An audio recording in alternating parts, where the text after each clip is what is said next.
Assalamualaikum warahmatullahi wabarakatuh. Waalaikumsalam warahmatullahi wabarakatuh. Selamat pagi untuk kita semua. Semoga di pagi hari ini kita dalam keadaan sehat walafiat. Jadi baik untuk memulai kegiatan kita pada pagi hari ini, ada baiknya kita awali dengan doa. Jadi pada kelas silakan ke depan untuk memimpin doanya.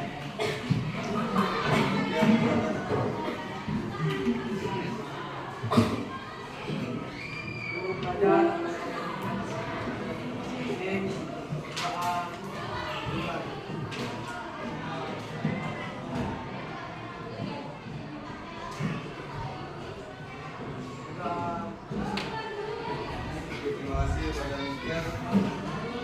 Baik Kak. Ada yang hadir pada pagi hari ini? Ada berapa orang?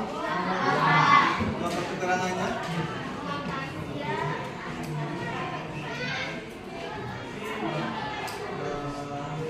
Jadi materi kita pada pagi hari ini yaitu berpikir komputasional. Ada yang tahu apa itu berpikir komputasional? Kalau ada silakan coba berdiri atau tanya jelaskan. Silakan. Silakan berdiri ya. Berpikir komputasional. Ada yang tahu? Oke, jadi pada pagi hari ini materi yang akan kita pelajari yaitu berpikir komputasional. Apa itu berpikir komputasional, jenis-jenisnya, dan gimana penerapannya dalam kehidupan kamu sehari-hari. Jadi untuk sebelum kita mulai pembelajaran kita sebagai penyegaran, kita sedikit dulu. Semuanya silakan berdiri.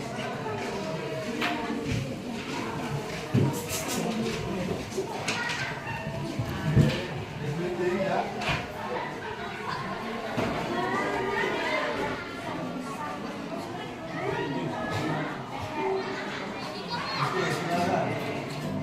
Ikuti apa yang gerakan yang ada di dunia. Oke.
baik-baik. Jadi materi kita itu berpikir komputasional. Mungkin yang kamu pikirkan berpikir komputasional itu kamu harus berpikir berperilaku seperti komputer, ya kan? Tapi tidak nak. Kamu di sini dituntut supaya berpikir kritis lebih dalam lagi dalam bersikap. Kita lanjut. Nah, pertama saya berpikir komputasional ini ada posisi komputasional. Kalau kamu menggunakan komputer, kalau kamu ingin mencari sesuatu jawaban tentang suatu hal, itu cepat prosesnya kan? Tinggal kamu ketikkan langsung keluar. Nah, begitu juga dalam kehidupan kamu sehari-hari. Menerapkan berpikir komputasional ini, ketika kamu dihadapi masalah, kamu langsung bisa menyikapinya, mengambil solusi untuk menyelesaikan permasalahan yang kamu hadapi. Itu dari tujuan dari konsep berpikir komputasional. Definisi berpikir komputasional yaitu metode pemecahan masalah melalui penerapan teknologi ilmu komputer. Dikatakan juga berpikir komputasional merupakan suatu konsep bagaimana cara untuk menemukan masalah di sekitar kita dengan cara mengamati kemudian mengembangkan solusi pemecahan masalah. Jadi kamu bukan harus menjadi komputer, tidak. Tapi cara kerja komputer itu yang harus kamu bisa terapkan dalam kehidupan kamu sehari-hari. Misalnya kamu punya masalah terlambat di sekolahnya, sering terlambat, kamu harus bisa memecahkan masalah tersebut. Apa yang kamu lakukan supaya kamu besok tidak terlambat lagi? Bisa jadi kamu atur jadwal tidurnya, bangun paginya, kamu mengimpor juga alarmnya. Itu dari tujuan kamu memahami berpikir komputasional ini. Menerapkannya, berpikir komputasionalnya kamu terapkan dalam kehidupan sehari-hari kamu, dalam segala beraktivitas, baik kamu dalam hal sekolah, sosial, belajar, karir kamu, cara kamu bergaul dengan teman, harus kamu terapkan dalam pemecahan masalah dengan metode berpikir komputasional.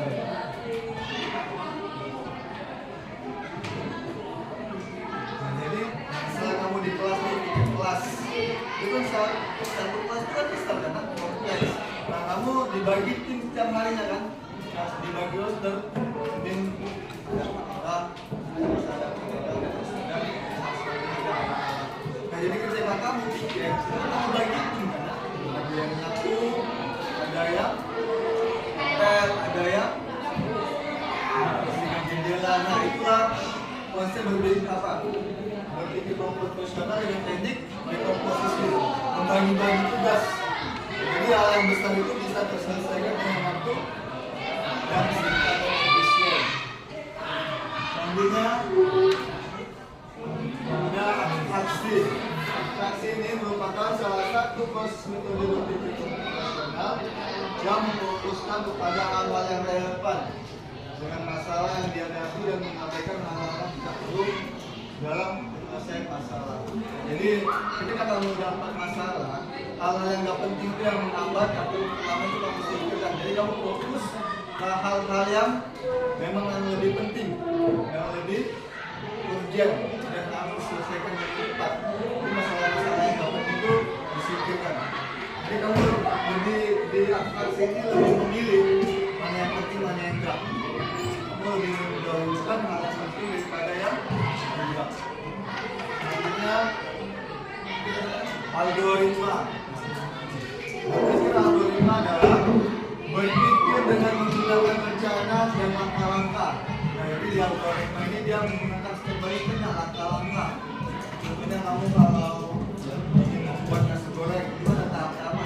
Kalau di bahasa biasa itu ada mata pelajaran teks, prosedur kan, langkah-langkah.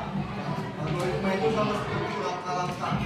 Misalnya kamu nih dalam hal belajar, tapi juara satu, langkah-langkah apa yang ingin kamu lakukan supaya kamu dapat mencapai target kamu juara satu?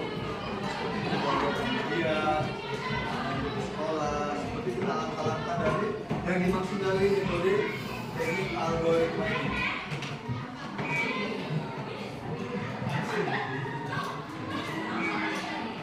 Jadi ada berapa nak tekniknya? Yang pertama dekomposisi, yang kedua kedua kasih, yang ketiga kita satu lagi nah. Pengenalan pola ya kan. Baik, mungkin itu yang saya sampaikan. Ada yang ingin ditanyakan? Sudah paham semuanya? Belajar ya kan sebelumnya. Oke baik, sekarang saya kasih kamu tugas. Ada empat kelompok. Nah jadi ini tugasnya berbasis proyek nah. Jadi proyek kamu ini saya beri nama menggerakkan robot. Nah, jadi kamu ini kita latih dalam menggerakkan robot ini lebih ke algoritma. Jadi di situ ada sebuah kursi. Nah, jadi kamu ada 4 kelompok. Jadi menggerakkan robot, tugas kamu pilih dari teman kamu satu yang menjadi robot. Kemudian kamu diskusikan bersama-sama bagaimana langkah-langkahnya supaya robot yang kamu tunjuk itu bisa sampai duduk di bangku yang telah saya sediakan. Jadi tugas kamu kelompok buat langkah-langkahnya step by step-nya supaya robot kamu itu bisa bergerak dan duduk di bangku yang telah saya sediakan. Oke, silakan. Diskusikan kelompok masing-masing. Dikasih dulu perintahkan. Pokoknya sudah ditentang kan? Siapa robotnya? Pakai. Tentukan dulu siapa yang mau jadi robot di kelompok kamu. Dan apa tidak? Apa dulu?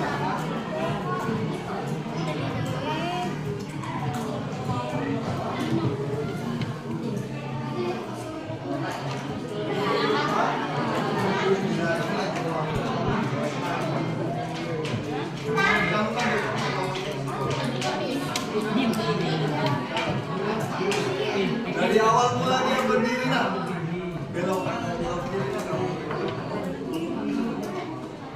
Robotnya siapa?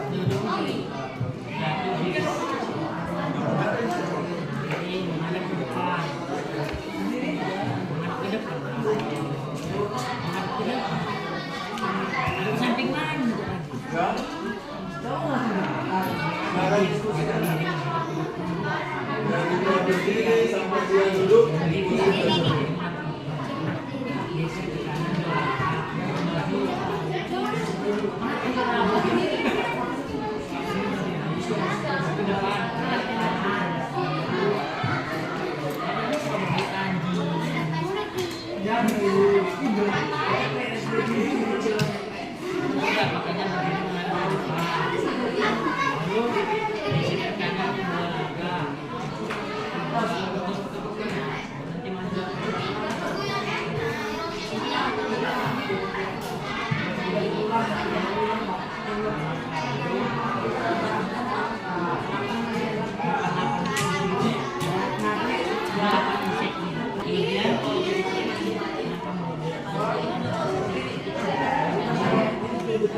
Oke, sudah bisa?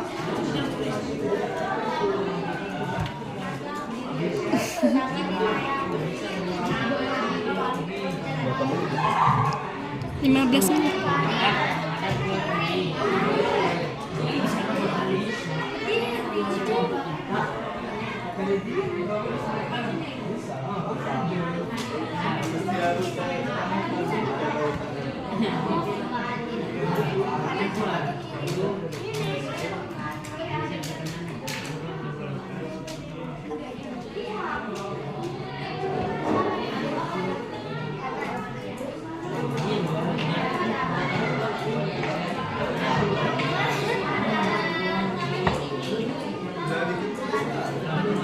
Sudah bisa saya mulai.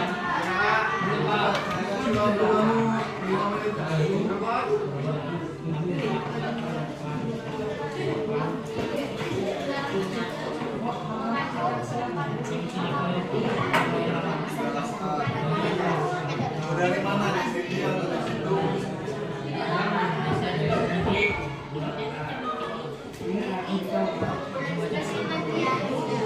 Coba. Coba dari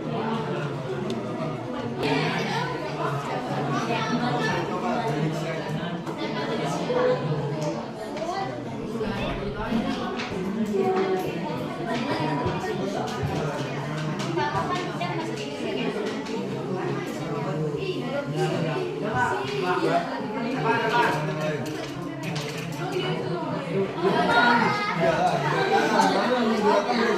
Dari sini dari sini. Enggak. Yang sampai itu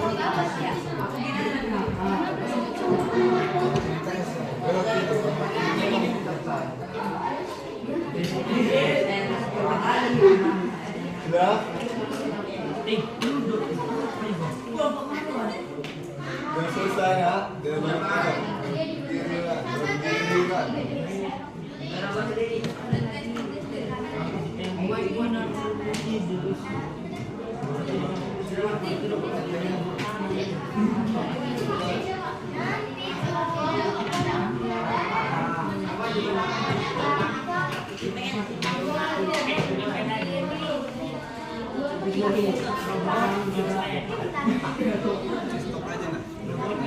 Semua? Kelompok mana yang mau tampil dulu nak? Siapa? Oke, silakan Naomi. Silakan kelompok A, B, C, D ya, di kelompok A. Silakan Oke, saya nunjuk ya. Silakan kelompoknya Mikael untuk menampilkan hasil diskusinya. Silakan. Logonya siapa?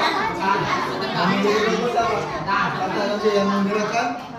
Ya, silakan yang lain ya. Nanti yang bergabung.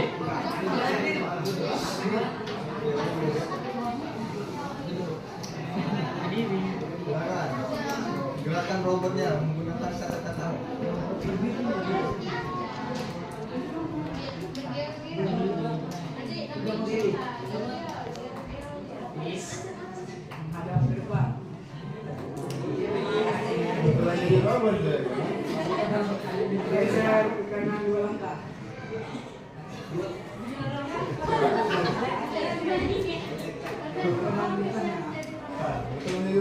Maju apa namanya ke depan. Langkah terus.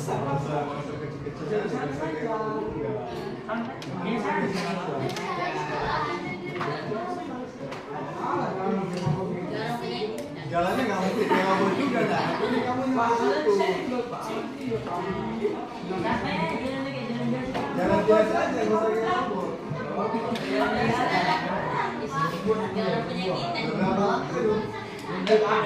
Lebih lama.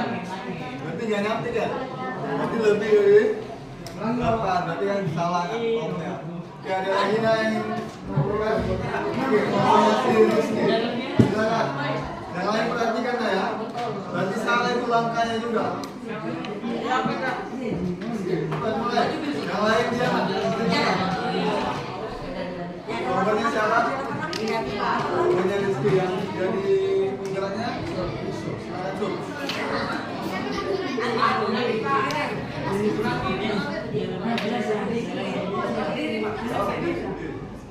Baca dari awal tapi ini kita lagi. Dia nggak terlalu, mereka nggak terlalu jauh kan. Kalau salah jalannya nggak usah mesti ke robot juga. Balik. Apa? Maju kanan.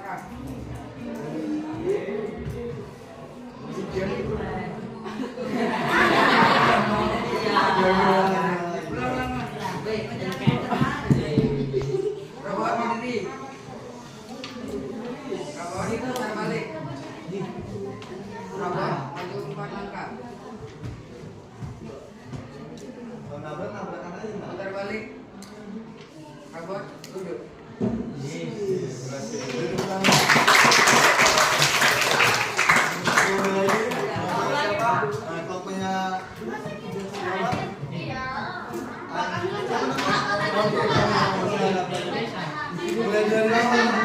Jadi robot siapa?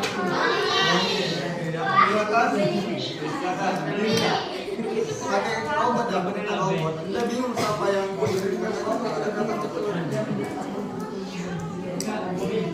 Ya,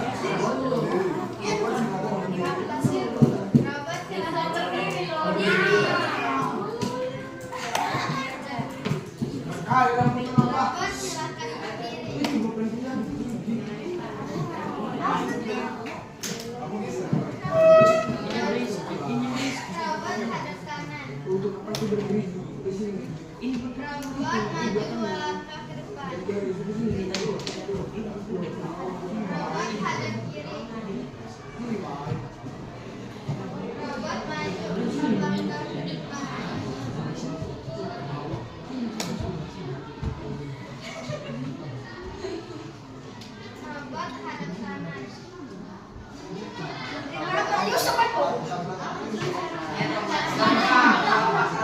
lanjut aja nah. Apa?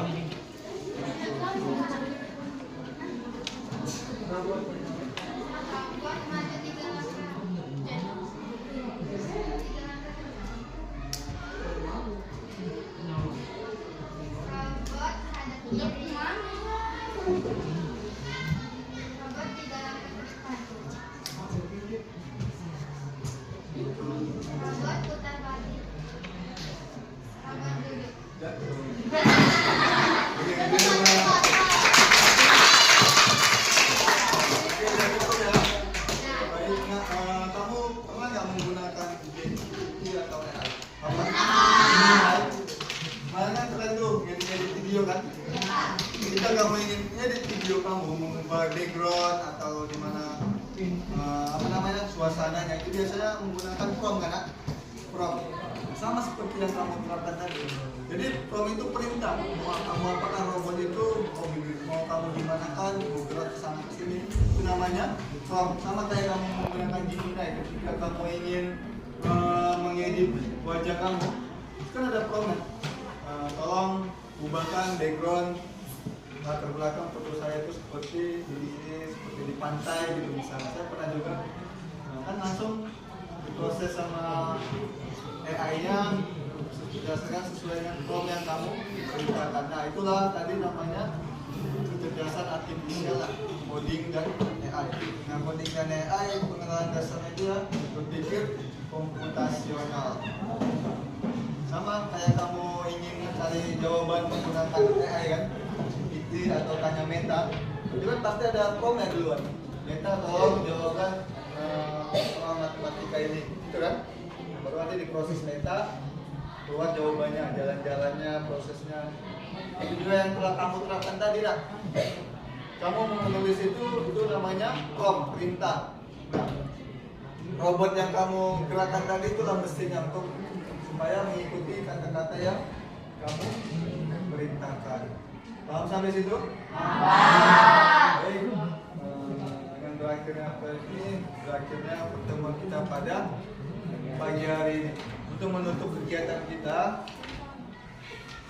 akhiri dengan doa. Doa kelas dan doa. Yang masing-masing. Silakan tanya Bapak.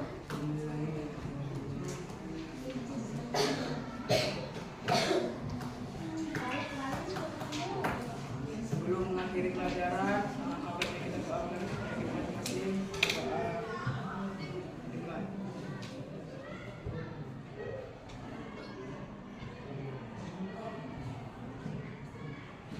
Doa bersama.